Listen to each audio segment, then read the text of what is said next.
I recently purchased a Farfisa wah-wah/volume pedal. It needed a little bit of repair, which was not difficult in itself, although the pedal is far from being easy to work on. In any case, the pots in it were in need of a replacement. The pots happened to be a dual ICAR pot. The pot for the wah-wah section was marked as 0.1 M/C, and the one for the volume section was marked as 0.1 M/Y. Before I bought the pedal, I debated whether or not I could find a replacement pot because from the item description I was 95% sure the pots were scratchy. I just didn't know anything about their value and type. So when I received the pedal, I confirmed that they were indeed 100K, or at least they were marked as so. Now, I happened to luck out as I had purchased a couple of new old stock unknown brand dual Italian-made 100K audio taper pots for a project I did around 20 years ago. I replaced these old pots in the wah pedal with this one, and the wah-wah section works great, but the volume function not so great. I surmise that these ICAR pots have two different tapers due to the markings of C and Y. So, since I had in my possession these ICAR pots that mythological status has been assigned to, I thought, why not measure them and figure out what the taper looks like? That is when I decided that I need to make a fixture that allows me to easily measure the pot values in order to plot the measurements on a graph so I could see what the curves look like. While I was at it, I also measured the unknown brand pot I used as a replacement. When I was done with this process, it became clear why my replacement pot wasn't ideal.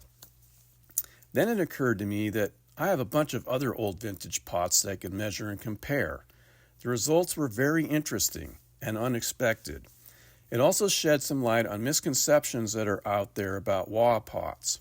If you want to learn more, then please stick around. Here's the test fixture. I repurposed the inductor winder jig that I made for the EBO reverse engineering videos I did a few years ago. That provided the frame. Then I devised a way of attaching the pot and some graphics that would allow me to measure pots with 270 degree and 300 degree rotations in 5% intervals. And wah pots come in both variations of these degrees of rotation. I used some alligator clips connected to a pair of meter jacks to allow easy connection to the pot under test and a multimeter. And I did the graphics with AutoCAD so that the angles are all very precise. So then the process of measuring 8 different pots commenced. Here are my findings. But first, let's look at the 4 standard types of pot curves. The green one is a reverse log taper. The blue one is a linear taper. The orange one is an audio taper, aka log. The red one is an S taper. It is a combination of different tapers. Notice that at the beginning of the curve it is log, in the middle it's a steep linear slope, and at the end it's a reverse log. So the first pot I measured was the Clarostat Hot Pots 1. Here we can see that it's clearly an S taper with a steep slope, and then it just suddenly goes flat. Since the crybaby type wah pedal has limited travel, this is the sort of response you would want in a potentiometer to get the most out of it. Now keep this curve in mind. Second, I measured the Dunlop Hot Pots 2. It's virtually identical to the Hot Pots 1. Also keep this curve in mind. Third, I measured the Pro Pot, which around 20 years ago was all the rage.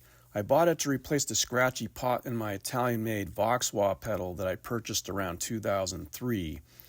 As I recall, it was supposed to be modeled on a 200K ICAR pot. I remember that I didn't care for it and that it was also scratchy. So I replaced that with the Hot Pots 2 and never looked back.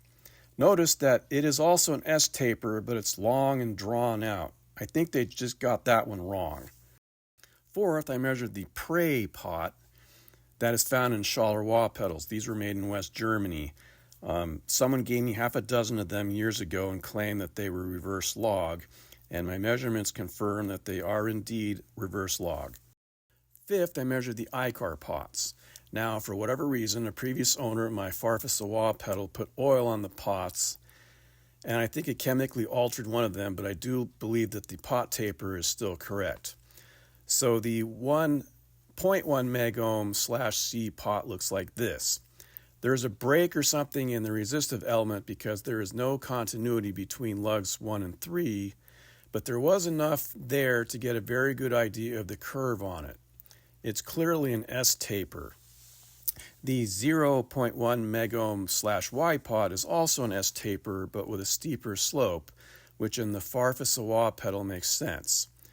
So even though this pot measured 4.3 megohms instead of the marked 100K, I believe the taper is still representative of what the taper was before someone oiled it. Don't do that. You will ruin your pot. Sixth, I measured the ERT pot that came out of my Italian Vox wah pedal. There was an area in the middle of the resistive element that was completely worn away, so I could not measure the total value or get measurements for the full range of the pot, but I think there was enough there to determine that it is also an S-taper. Finally, I measured the unknown brand dual Italian 100K audio pot. I'm sure the curve is much smoother than this, but it's the only one that I took measurements of while not in my measuring fixture. If you had to work on one of these far-fa-sa-wah pedals, you'd understand why I didn't want to take it apart to put it in this fixture. Anyways, it's close enough for what I'm doing here. Now, I can see why the volume function in my far-fa-sa-wah-wah/volume pedal doesn't work so well, but it does work pretty well for the far-fa-sa-wah-wah section. Okay, so if you're still with me, here's my conclusion. When I look at all these curves, it's clear to me that the Hot Pots 2 is very close in response to the original ERT and iCar pots.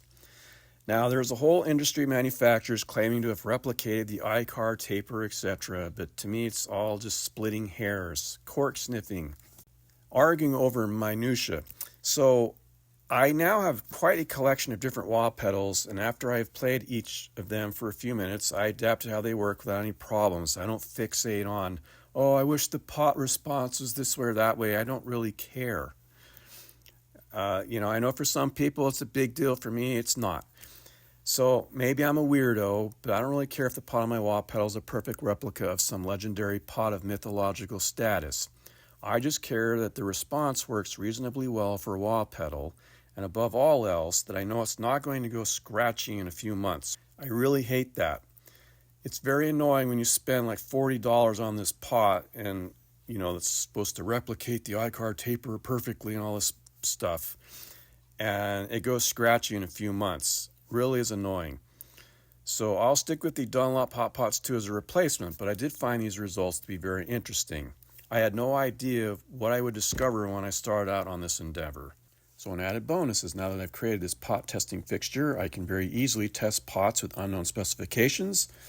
I can put the pot in the fixture, measure what the resistance is every 5 degrees of rotation, write it down, input it into my Excel spreadsheet, and then generate a curve that I can then look at and go, oh, this is a reverse log, this is linear, whatever. So if you found this video interesting, useful, if you have any comments to leave, please do so, and we'll see you in the next video. Thanks for watching.